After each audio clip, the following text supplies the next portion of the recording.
Vamos então para a nossa sétima conversa sobre a atualização do Código Civil, um evento aqui realizado pelo IARGS, pela doutora Sulamita, né? Dentro do IARGS é o Departamento de Direito Civil, do qual eu sou diretor.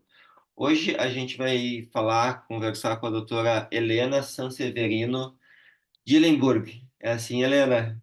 Exatamente. Dillenburg.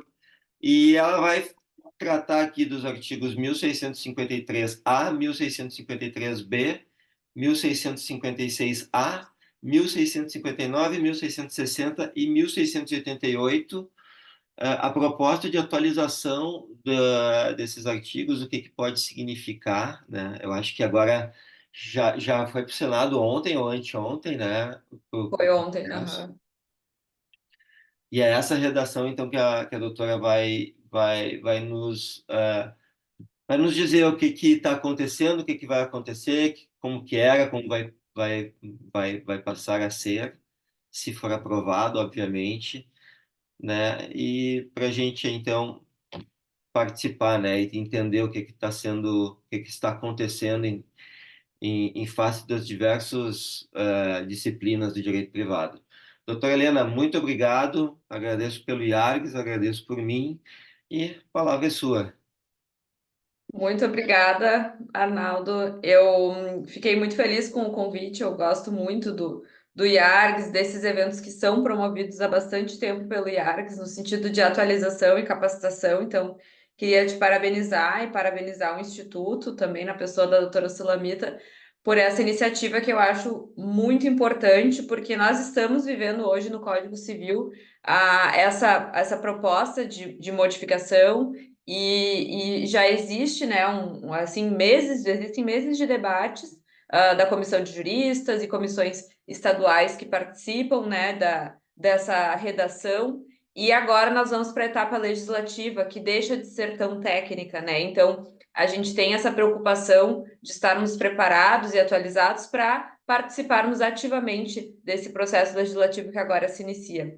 Então, quando tu fizeste o convite, Arnaldo, eu pensei assim em trazer algumas modificações do ponto de vista mais patrimonial, que é a minha atuação mais prática e teórica, mas na área de família.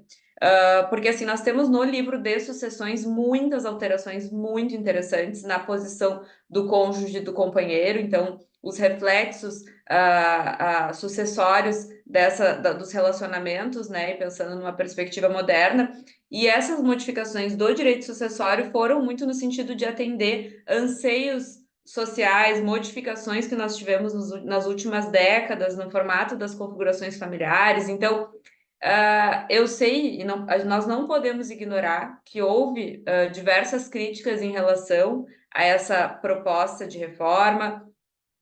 Algumas coisas foram feitas de forma apressada, enfim, nós temos que ter essa crítica, mas existem modificações que realmente atenderam aquilo que a doutrina já vinha falando há anos, aquilo que a jurisprudência já vinha enfrentando, e, sobretudo, trazendo um pouco mais de segurança jurídica. E essa foi a minha percepção sobre esses artigos que eu vou comentar, que realmente a gente entende que por trás existe sim uma busca por mais segurança jurídica. São temas que vinham sendo discutidos nos tribunais, vinham tendo decisões absolutamente divergentes entre si, se respeitando a orientação dos tribunais superiores, e agora, com a legislação mais clara, e isso faz sentido na sistemática que nós temos, né, no nosso país, talvez nós tenhamos, sim, um pouco mais de segurança. Principalmente para nós, pensando na advocacia, no sentido de orientar os clientes e poder esclarecer que a lei diz isso, porque muitos desses pontos aqui a gente já tinha na jurisprudência realmente algo totalmente aleatório, né? Dependendo da Câmara, dependendo do tribunal, dependendo do Estado, a gente tinha decisões absolutamente opostas. Então, pensando que não tem como esgotar, eu não teria como esgotar a matéria de regime de bens e como isso foi abordado no Código, eu escolhi alguns dos artigos que me chamaram a atenção, em relação à parte patrimonial da união estável e do casamento, tá?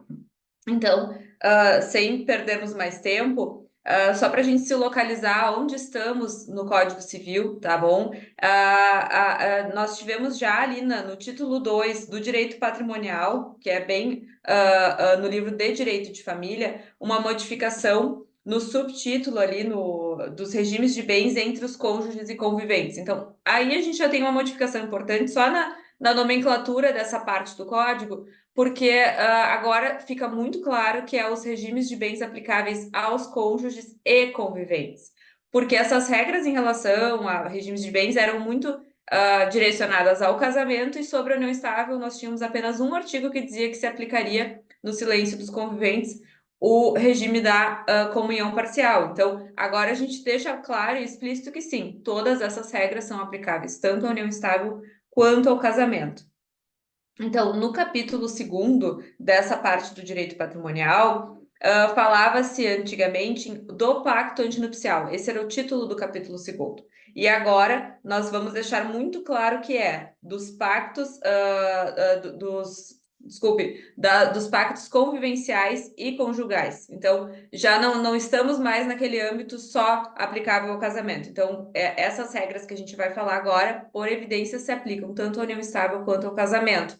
Para regime de bens, que vai ser disciplinado no casamento, no pacto antinupcial, que agora eles chamam de pacto conjugal, né? Então tem uma modificação da nomenclatura que também vinha sendo uma sugestão doutrinária, e temos também as questões para os pactos convivenciais, que daí é o contrato de união estável, escritura pública, enfim. Então isso também foi uma preocupação que se teve para deixar muito claro que o companheiro está, sim, em todos esses artigos, tá? Em relação ao artigo 1653-A, que fala, enfim, nessa parte dos pactos convivenciais e conjugais, traz uma disposição expressa no sentido de que não será admitida, isso é o 1653-A, não será admitida eficácia retroativa no pacto conjugal ou convivencial.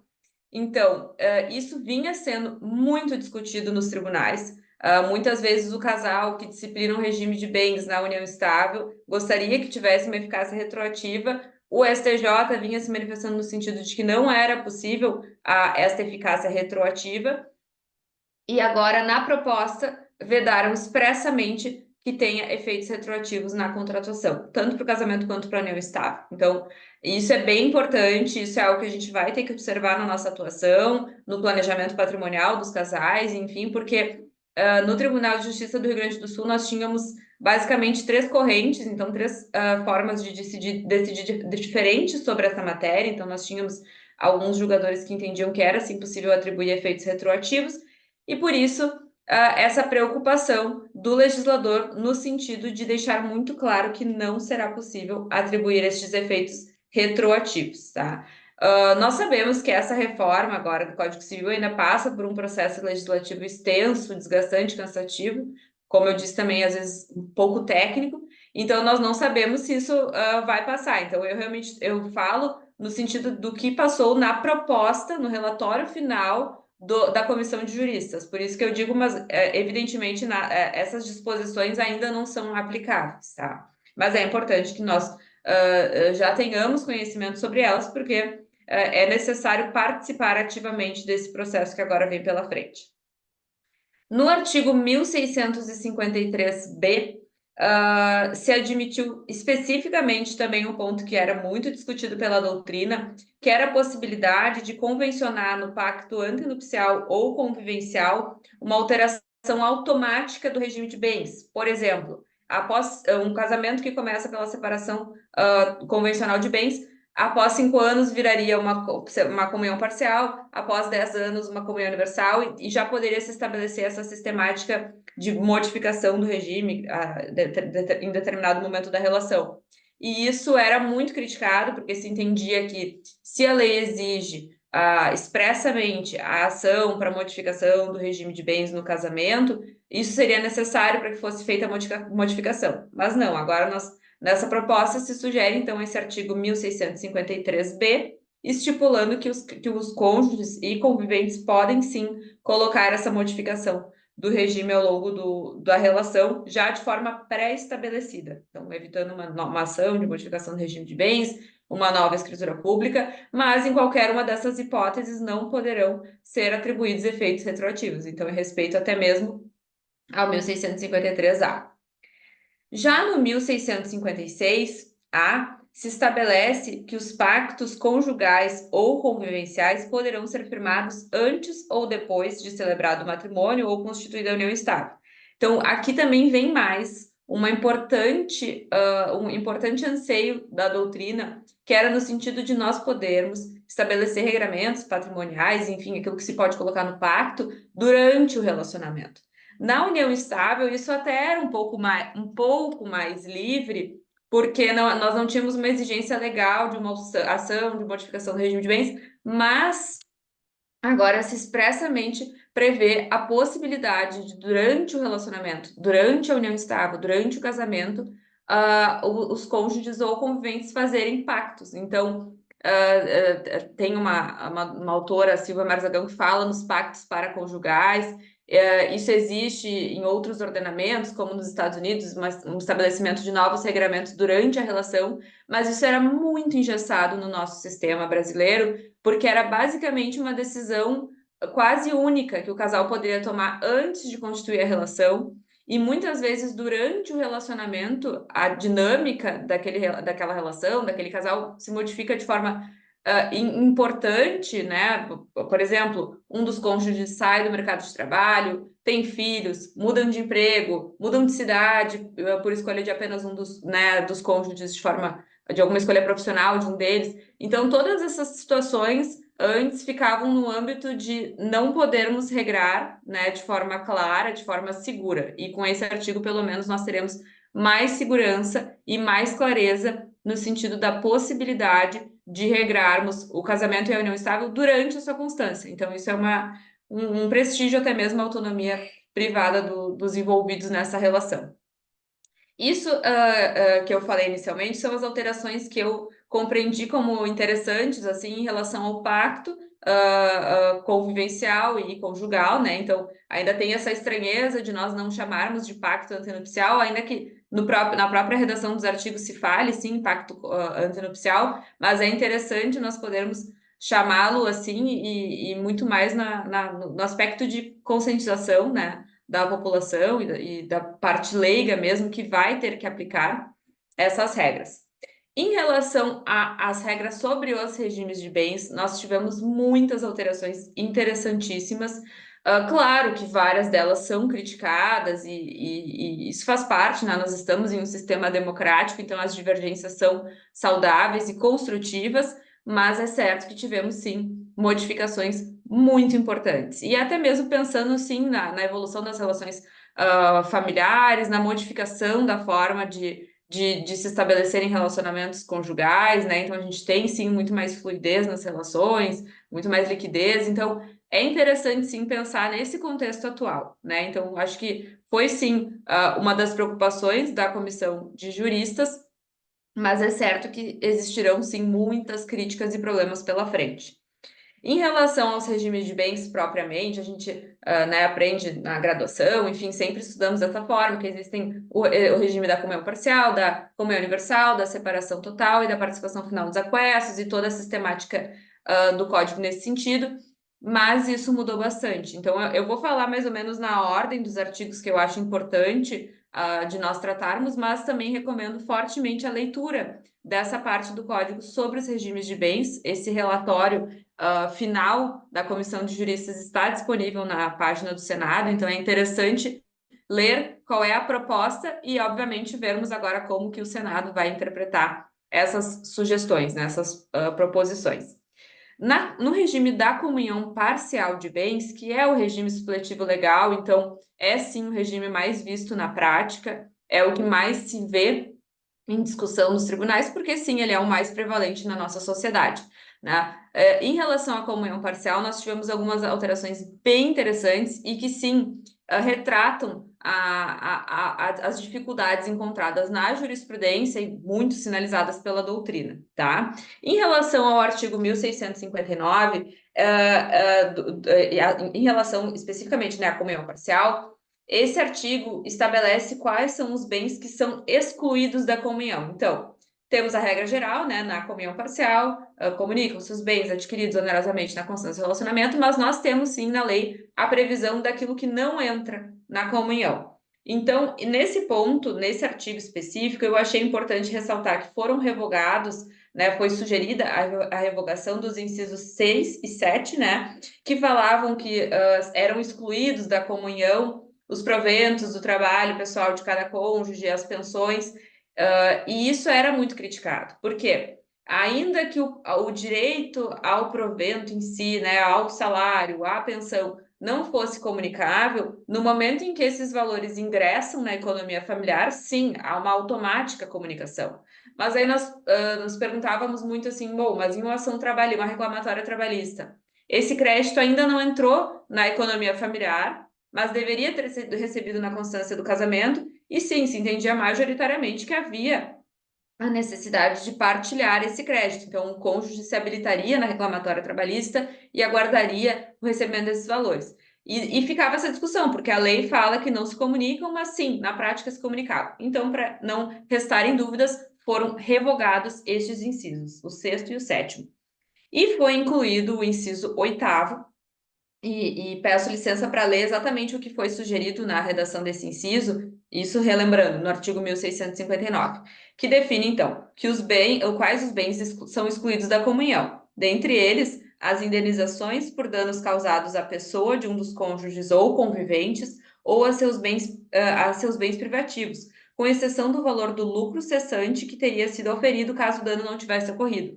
Essa discussão sobre as indenizações também era realmente muito presente nos tribunais, e daí se entende que, nesses casos, né, quando for especificamente em relação à pessoa, do cônjuge ou do convivente, não haveria essa comunicação, a não ser os lucros cessantes. Então, isso é mais uma forma de deixar claro, trazer segurança no sentido daquilo que não vai se comunicar no regime da comunhão parcial.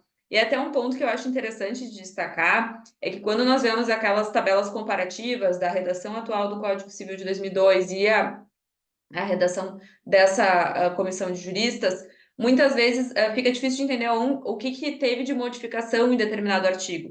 Nesse ponto dos regimes de bens e do pacto conjugal e convivencial, às vezes o artigo a única modificação era a inclusão do convivente, do companheiro.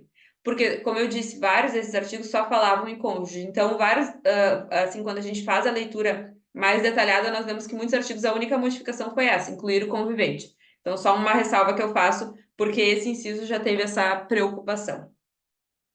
Também falando de comunhão parcial de bens, no artigo 1660, que é o artigo subsequente a esse que fala o que entra na comunhão. Então, existe a regra geral, existem as exclusões e existem as expressas disposições no sentido daquilo que entra na comunhão. Então, vai ser, sim, comunicado, vai, sim, ter o direito da mediação do outro cônjuge ou convivente. Em relação a esse artigo, e eu sei que eu estou sendo repetitiva, mas é que é muito interessante a gente, né, nós que já estudamos há um certo tempo direito de família, vermos discussões muito presentes nos tribunais, assim, casos emblemáticos até mesmo do STJ, que agora entram de forma expressa nesses incisos. Então, nós conseguimos lembrar exatamente qual foi o julgado que ensejou essa grande discussão e que agora é sim disposição expressa da lei. Será, provavelmente, se for aprovado ou não, né? Mas é um caminho muito interessante de nós observarmos assim essa construção que a doutrina fez, os tribunais fizeram, e agora a gente vai para o âmbito legal. Nesse artigo 1660, né, que se definem quais os bens entram na comunhão, foram incluídos alguns incisos. Então, no inciso quarto, ele já existia na redação anterior, mas foi incluído um critério, assim, foi melhor esclarecido, porque também era um problema que nós vemos muito na prática, que é em relação à comunicação das benfeitorias realizadas em um bem particular de um dos cônjuges ou conviventes. Então, foi incluído que as benfeitorias em bens particulares de cada cônjuge ou convivente, entendendo-se como que entram na comunhão, né? E daí se esclarece, entendendo-se como o valor a ser partilhado, sempre que possível, o da valorização do bem em relação às benfeitorias realizadas. Porque às vezes a gente, pensando assim, num exemplo prático e muito recorrente, um apartamento que era só de um deles, reformas que foram feitas no apartamento. Aí o que tinha que ser partilhado era o valor do que foi pago, então, a marcenaria da cozinha, ou aquilo que fez o bem se valorizar com essas benfeitorias. Então, a lei agora esclarece que, sempre que possível, vai ser o valor daquilo que o bem valorizou, tá? Obviamente, a gente vai ver muitos problemas práticos e ainda precisaremos de bastante interpretação em relação a esse inciso, mas foi incluído para trazer também um pouco mais de clareza quanto ao critério a ser apurado. Além disso, nesse artigo 1660, nós íamos até o inciso 5º. Então, após o inciso 5º, foram incluídos, tá, do inciso 6 ao 9º, né, alterações também muito discutidas nos tribunais e que eu também peço a licença para tratar de cada um dos incisos, agora do 1660, porque nós tínhamos muita discussão sobre determinados pontos se entrariam ou não na comunhão e agora se define que sim, eles entram.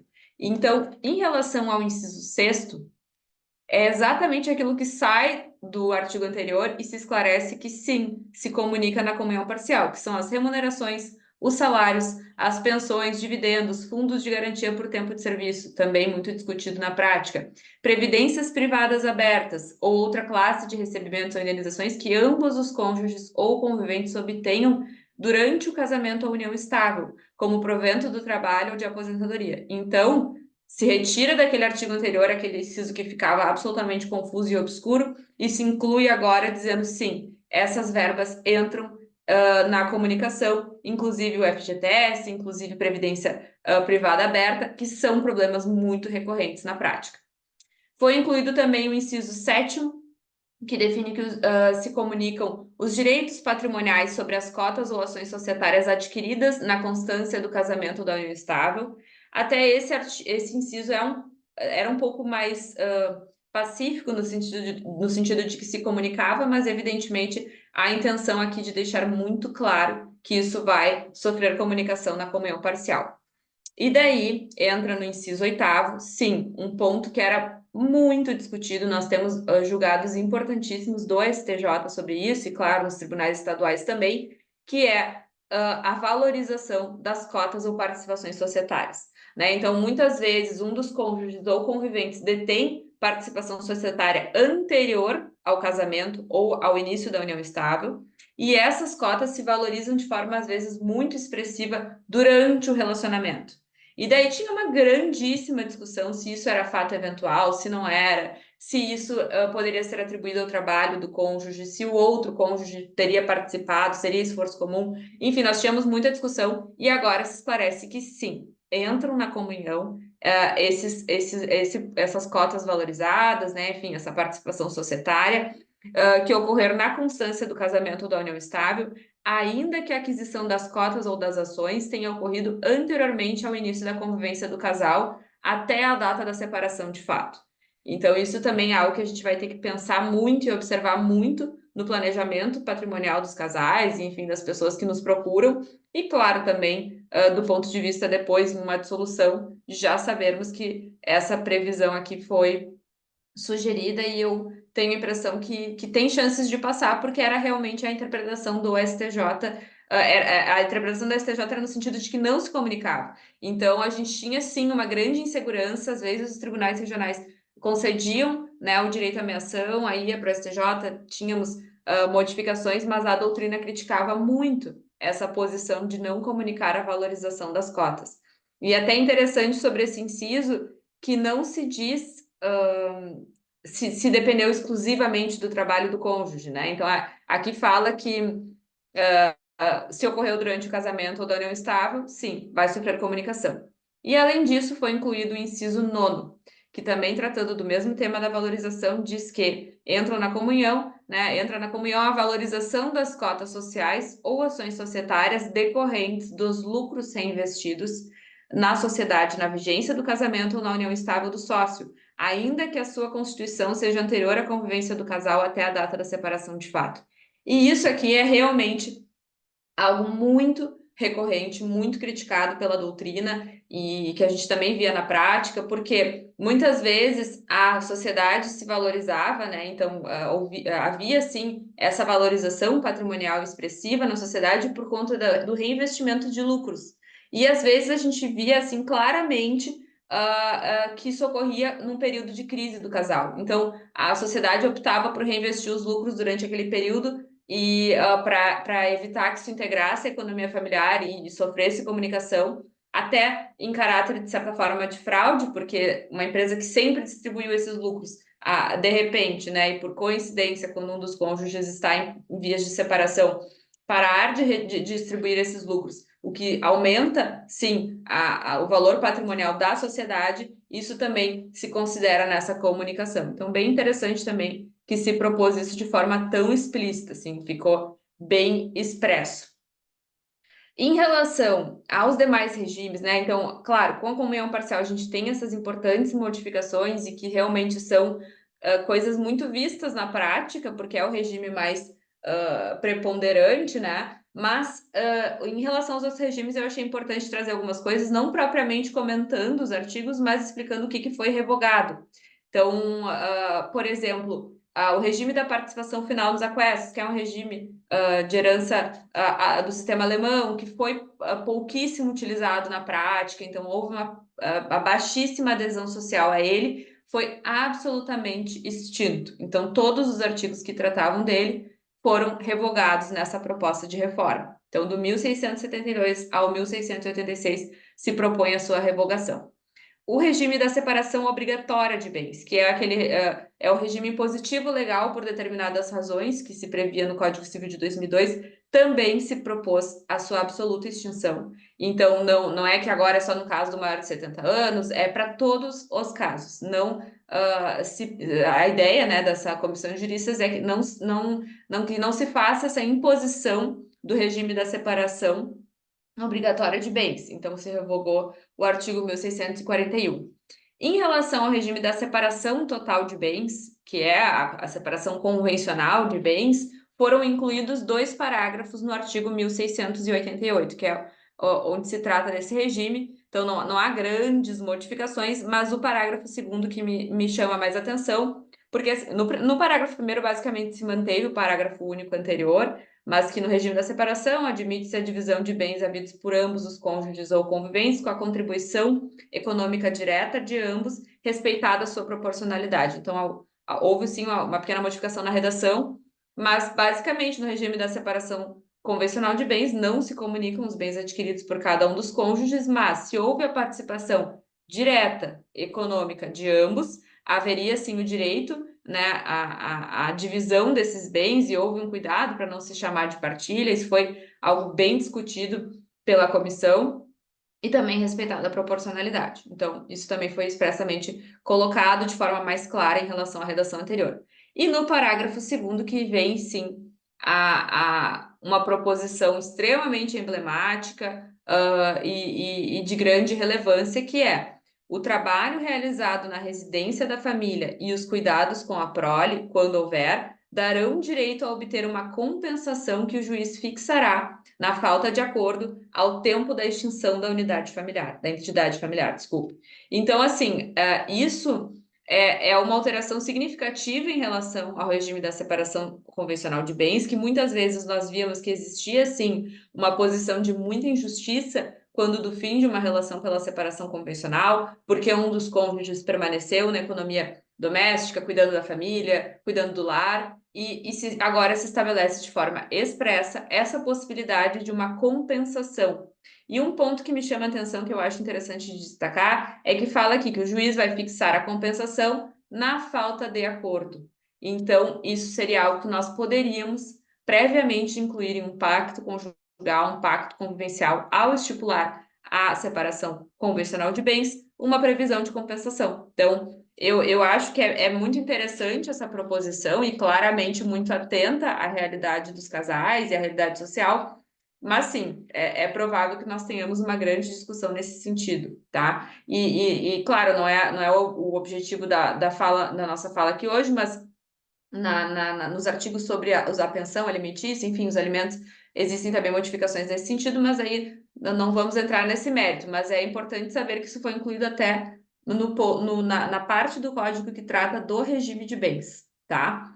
Basicamente, em relação a essas relações patrimoniais dos cônjuges e conviventes, era o que eu tinha pensado, tá, doutor Arnaldo? Acho que temos, sim, muitas coisas ainda para nos debruçarmos E como eu sou a pesquisadora do direito sucessório, me dá, claro, muita vontade da gente também entrar na parte sucessória, porque essas modificações sim têm reflexos, né, do ponto de vista sucessório. Por exemplo, se propõe que o cônjuge e o companheiro, né, por óbvio, sejam excluídos da categoria de herdeiros necessários no 1845, que era algo também que vinha sendo muito discutido e passou nessa proposta da Comissão de Juristas. Também foi excluído o cônjuge e o convivente da concorrência sucessória no 1829, então na concorrência com descendentes, com ascendentes, isso é bem importante também. Foi admitida a renúncia, impacto conjugal e convivencial no 426, são artigos que eu recomendo desde logo a leitura, mas acho que do ponto de vista das relações patrimoniais no direito de família, essas são algumas das alterações que me chamaram a atenção, que realmente a gente vê uma construção, né, de onde veio esse tipo de modificação, realmente são coisas muito presentes na prática, e acho que a comissão, em geral, andou bem em atender esses anseios. Então, agradeço muito a oportunidade, o convite, fico à disposição também para seguirmos o debate, acho que é realmente muito necessário que nós estejamos, sim, preparados para as modificações que estão por vir. Muito obrigada, doutor Arnaldo, parabéns por esse trabalho, achei excelente a ideia, dinâmico, muito moderno, assim, e realmente o IARCS vem tratando desses pontos com muita responsabilidade, muita cautela. Muito obrigada e fico à disposição. Obrigado, Helena. Só deixa eu fazer só uns pequenos comentários do que eu pensei, né, com toda a justificativa que é um contratualista falando de direito de família, né? Mas, enfim, né, eu achei bem interessante essa questão que tu começou a tua fala falando da configuração familiar, né? E depois tu traz ali os títulos e subtítulos, né? E se trata do regime de bens dos conviventes e dos cônjuges, pactos dos conviventes. Então, realmente, assim, a questão da configuração familiar, afinal de contas, o que é uma família, está impregnada agora dentro dessa nova atualização, né? E isso me faz lembrar uma fala da doutora Ana Lúcia Piccoli, num dos grupos de estudos aí que a gente faz a mediação, que ela estava, enfim, nos apresentando alguns temas e ela pediu que a gente pensasse sobre a diferença agora entre casamento e união estável. O que justifica essa diferença, né? Uhum. Afinal de contas, a realidade depende de uma forma, né? E por mais simples que seja aquela pergunta que é capciosa, né? Que daí tu começa a pensar Totalmente. e meu Deus do céu, e tu vê que de uma certa forma o Código Civil está avançando nesse sentido, né? Pelo menos no direito familiar, em ser menos forma e mais matéria, né? Eu acho que isso é um avanço, enfim, né, que aprofunda a questão dos direitos, né? Achei legal a questão do tempo, tanto do fim dos efeitos retroativos. Acho que isso é importantíssimo e também, mais uma vez, a matéria vindo à tona. E achei que aquela modificação que permite fazer o regime progressivo de bens, se é que eu entendi bem, eu acho que é interessante em termos de tecnologia, legal, mas não sei se pega na prática, sabe? Acho que vai ser tipo Uhum. uma sociedade comandida por ações. Que mais que eu vi aqui de interessante? Pactos para determinados bens, acho muito interessante, acho que aí vai crescer uma discussão muito grande acerca das nulidades, acerca da vontade, coação e coisa e tal. Então, acho Com que isso vai certeza. dar pano para manga. Sobre o regime de bens, acho ótimo a questão de especificação enquanto aos bens que são incluídos e excluídos, né? Isso é trazer a prática da jurisprudência para dentro da lei. Muito interessante também.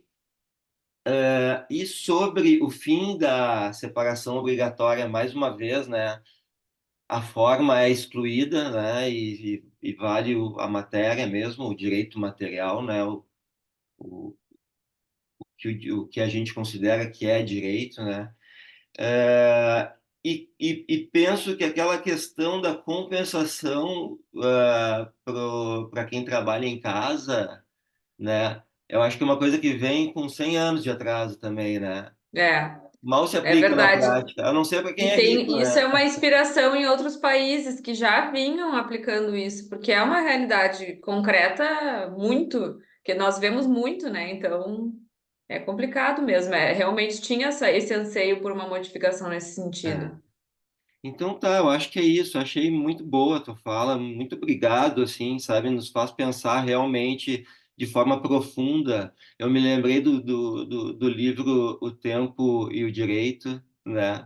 Do Oist, que ele fala justamente que direito é tempo e eu acho que essa modificação e até por quem participou dela, da atualização são pessoas que trazem toda essa carga, né, para dentro do direito. Eu acho que Uhum. essa é a principal diferença da atualização do Código Civil, até mesmo para o Código Civil de 2002, que já foi um avanço tremendo, né, apesar de Uhum. atrasado, né. É uma comissão e uma comissão que já está bem mais madura intelectualmente, trazendo filosofia, sociologia, trazendo realmente um conteúdo muito maior a cada dispositivo legal. Eu acho que tu demonstrou isso para nós. Muito obrigado. O Iags agradece novamente, eu agradeço. E vamos ver se tu ganha, tem mais um tempinho para nós, daqui um mês e meio, para falar sobre sucessões, então.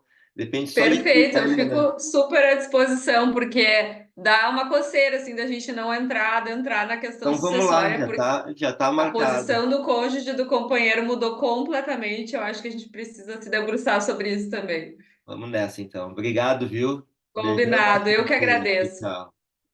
Muito obrigada. Até Valeu. mais.